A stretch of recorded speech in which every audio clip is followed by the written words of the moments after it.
Hi all, a very good evening to all of you. कैसे हो आप सब लोग? Myself Chetan Garg and I welcome you again to our geometry gem series. यार आज का क्वेश्चन है ना, काफी इंटरेस्टिंग है। बड़ा इजी क्वेश्चन है, बट इसमें ना एक छोटी सी कंस्ट्रक्शन करनी है और एक छोटी सी चीज देखनी है। एंड लेट्स सी वेदर वो आप देख पाते हो या नहीं। तो let's proceed with our today's question. तो ये क्वेश्चन है, डी इक्वल टू 7 गिवन है, हमें बी एफ निकालना है। ठीक है, तो पहले क्वेश्चन समझ लेते हैं कि क्वेश्चन कहना क्या चाह रहे हैं।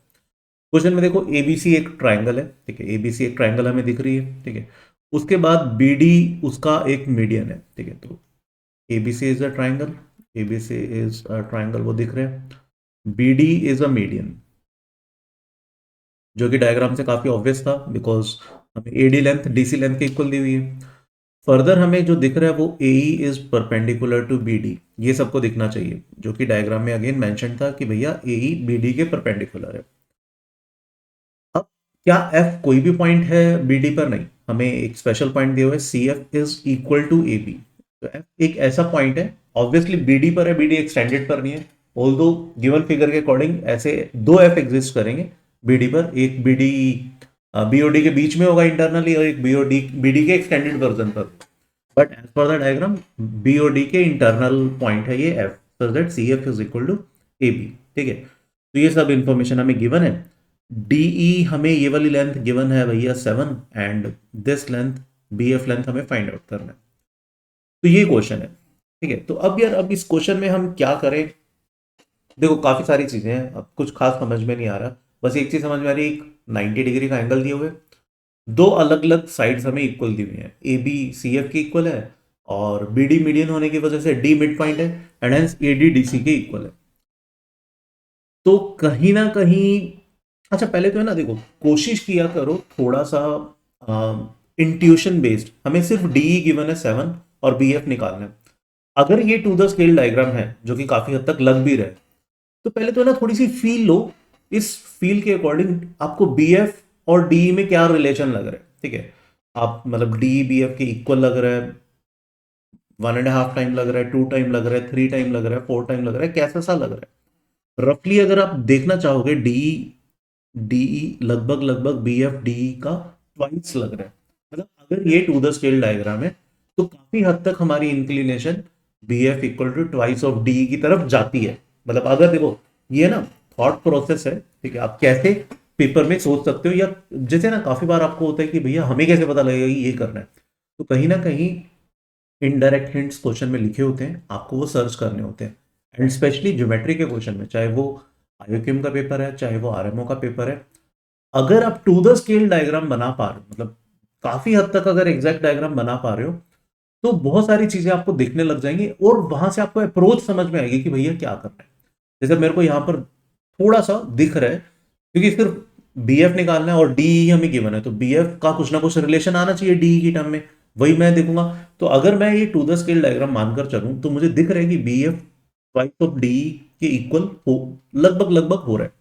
तो अगर लेट से मेरे पास आईक्यूएम में पेपर में टाइम कम होता, और मुझे क्वेश्चन अटेम्प्ट करना था, मैंने डायग्राम कंफर्टेबली, या डायग्राम मान लो फॉर्चुनेटली मुझे दिया था, या मैंने to the scale given information से डायग्राम बना लिया, और अगर टाइम कम है तो मैं सीधा भैया 14 लिखकर आंसर आ जाऊंगा, अगर टाइम कम है। बट अगर मान लो आरएमओ का पेपर है, तो मेरे पास टाइम ही टाइम है, तो मैं इस क्वेश्चन में कैसे प्रोसीड करता?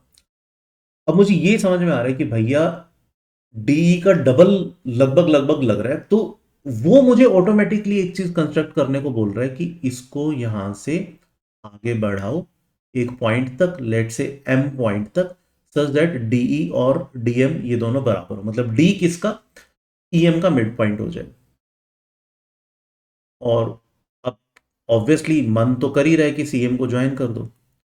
अब कहीं ना कहीं, अब हमें, अब देखो यहां से अब कहीं ना कहीं हमारी इंक्लिनेशन बन रही है कि बीएफ, जो कि ट्वाइस ऑफ डी था, तो बीएफ को ईएम के इक्वल प्रूव कर। ठीक है, अगर मैं ये कर पाता हूं तो शायद मेरी बात बन जाएगी। ठीक है, बट ये तो एक इंक्लिनेशन है, ये हमें सोचना है। ठीक है, अब हो सकता है हमारी इंट्यूशन ही गलत हो सकता है बी एफ डी के डबल हो ही ना, 1.5 टाइम्स हो।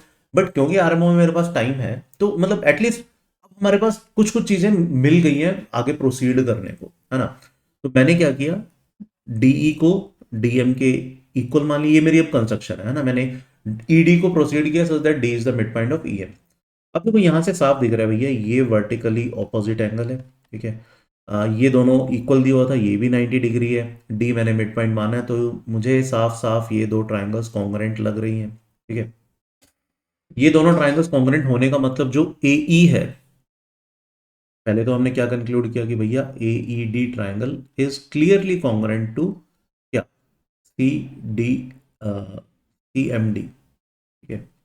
AED triangle is congruent to CMD, ठीक है भाई, ये सबको समझ में आना चाहिए। इसका मतलब this will imply that AE जो है वो CM के इक्वल हो गया, ये वाली जो साइड है वो CM के इक्वल बन रही है, ठीक है। अब फिर कहीं ना कहीं मेरे को लग रहा है कि यार ये इसके इक्वल है, CF इसके इक्वल है, और शायद फिर अब कहीं ना कहीं ये दोनों ट्राइंगल कॉन्ग्रुएंट की तरफ ध्यान जाता है। बट दो साइड्स तो इक्वल है, अब देखता हूं मैं, अगर ये कॉन्ग्रुएंट है, ये 90, क्या ये 90 है? हाँ ये 90 है, क्योंकि ये दोनों ट्राइंगल अभी अभी मैंने कॉन्ग्रुएंट बताई। तो जो डी पर, जो यहाँ पर ई पर एंगल है वही यहाँ एम पर होगा, तो ये 90 है अगर, तो दिस शुड बी 90। तो आरएचएस से अब देखो क्या क्या हो गया, ए बी भैया आपका हो गया, ए बी इक्वल बन रहा है सी एम के, ठीक है। एंगल बी ई ए ये बन रहा है 90 degree, which is equal to angle F M C, ये 90 डिग्री के इक्वल बन रहा है, ठीक है। और further A B equal to, sorry A B equal to C F था जो हमें क्वेश्चन में मेंशन था, और फर्दर अभी हमने क्या निकाला कि ए ई सी एम के इक्वल है। तो आर एच एस से ये आपको ट्राइंगल्स कॉन्ग्रुएंट दिख जाएगी। कौन सी दो ट्राइंगल? एक उठा लो आप ए ई बी, और दैट इज कॉन्ग्रुएंट टू, कौन सी उठाओगे आप? ए ई के साथ आ रहा है सी एम, है ना, सी एम एफ, ये दोनों ट्राइंगल कॉन्ग्रुएंट हो गई, समझ में आ रहा है? तो ये कॉन्ग्रुएंट होने की वजह से जो ई बी साइड है वो एम एफ के इक्वल हो गया, E B side M F के इक्वल हो गया, ठीक है। ई बी एम एफ के इक्वल होने का मतलब, अब अब देखो ई बी क्या है, हमें तो देखो भैया बी एफ चाहिए था, ई बी में एफ ई एक्स्ट्रा आ रहा है, तो मैं अगर दोनों साइड ई एफ सब्ट्रैक्ट कर दूं, तो क्या E B minus E F, क्या ये आपको बी एफ समझ में आ रहा है?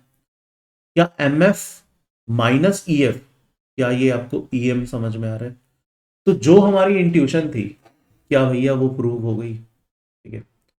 तो इंट्यूशन वर्कआउट कर गई, तो भैया मतलब, अब देखो, अब शायद अगर मान लो मैं ये इंट्यूशन के हिसाब से ना बताता, मैं सीधा आपको ये बोलता कि भैया हमने एक कंस्ट्रक्शन किया, हमने ईडी को प्रोड्यूस किया such that D is the midpoint, ED equal to DM, हमने ये कंस्ट्रक्शन की, तो आपका सबसे पहला क्वेश्चन यही होता कि भैया आपको तो सॉल्यूशन पता था इसलिए आपने ये चिपका दिया, हमें कैसे पता लगेगा कि भाई ये चीज करनी थी? वो ऐसे पता लगेगी। वैसे मतलब ये बड़ी स्टैंडर्ड कंस्ट्रक्शन है, इवन इफ आप इंट्यूशन से ना भी करते तो है ना, अगर एक आप डिसेंट नंबर ऑफ क्वेश्चंस की प्रैक्टिस करेगा, करोगे तो आपको चमकने लग जाएगा, आपको समझ में आने लग जाएगा कि इस टाइप की चीजें, इस टाइप की कंस्ट्रक्शन करनी चाहिए इस टाइप के क्वेश्चन में। बट यहाँ तो मतलब अगर टू द स्केल डायग्राम बना पाते हो तो दिख रहा था B F kind of ED का ट्वाइस है, तो हमें इस तरीके से कंस्ट्रक्शन करनी चाहिए, ठीक है। तो भाई होपफुली अब ये वाला क्वेश्चन आपको समझ में आया होगा। अच्छा, तो B F equal to M, चलो अभी क्वेश्चन तो कर लिया हम। अब डी हमें 7 दिए हुए, तो दिस इंप्लाइज बी एफ क्या हो जाएगा, B F will be twice of D, and hence answer will be 14। तो बी एफ निकालना था, आंसर आ जाएगा भैया 14, ठीक है। तो मेरे ख्याल में से यार अब ये क्वेश्चन क्रिस्टल क्लियर होना चाहिए, ये समझ में आना चाहिए क्या इसमें कंस्ट्रक्शन थी, क्यों कंस्ट्रक्शन थी, मोर इंपॉर्टेंटली, और कैसे ये क्वेश्चन कर सकते थे। तो यार ये इस टाइप के ज्योमेट्री जेम्स के क्वेश्चन है, ये बहुत इंपॉर्टेंट है आरएमओ के क्वेश्चंस के लिए। फर्स्ट स्टेप है, मैं ये कहूंगा ये फर्स्ट स्टेप है, इजी क्वेश्चन है, सिर्फ और सिर्फ 10th की चीजें ही लग रही हैं, बट अच्छे क्वेश्चन है, डायरेक्ट क्वेश्चन नहीं, आपको दिमाग चलाना पड़ेगा, आपको सोचना पड़ेगा। तो बहुत इंपॉर्टेंट है यार ये क्वेश्चन सॉल्व करना, अगर आप इस सीरीज को फॉलो करोगे तो होपफुली मुझे ऐसा लगता है कि आपकी ज्योमेट्री अच्छी हो जानी चाहिए, ठीक है। तो that is it from today session, and मतलब हम लेवल 8 स्टार्ट कर चुके हैं यार, 17 दिसंबर से बैच स्टार्ट हो रहा है। लेवल 8 हमारा प्रीमियम बैच है, इससे बहुत सारे आरएमओ के रिजल्ट्स आते हैं, आयु के ऑलमोस्ट सभी हमारे टॉपर्स इस बैच से होते हैं, ठीक है। तो ये इसका लेक्चर फ्लो है, एंड ये this is a restricted batch, this is not open for all. तो इसमें एक जो इंटरनल बच्चे हैं उनके लिए अलग से फीस है, एंड जो एक्सटर्नल बच्चे हैं उनके लिए एक अलग से क्राइटेरिया है, ठीक है। तो जिनका स्कोर आईओकेम 2024 में 15 या उससे ज़्यादा है वही एलिजिबल है, ठीक है। गूगल फॉर्म आपको फिलअप करना पड़ेगा अगर आपका स्कोर 15 या 15 से ज़्यादा है। 15 से 29 वाले बच्चे डायरेक्टली उसको नीचे लिंक से परचेज कर सकते हैं, बट यस, जो स्कॉलरशिप में फॉल करते हैं, जो 30 टू 38 में है, या जिनका स्कोर 39 या उससे ज़्यादा है, they should fill the Google form to enrol in this batch, right. तो होपफुली ये वाला समझ में आया होगा क्वेश्चन आपको। अपन अब नेक्स्ट लेक्चर में मिलेंगे, नेक्स्ट ज्योमेट्री जम के क्वेश्चन में आपके साथ मुलाकात होगी, जिसमें हम अगेन एक डिफरेंट, एक नया क्वेश्चन, एक नया कॉन्सेप्ट डिस्कस करेंगे। Till then please take a very good care of yourself. Thank you, bye bye.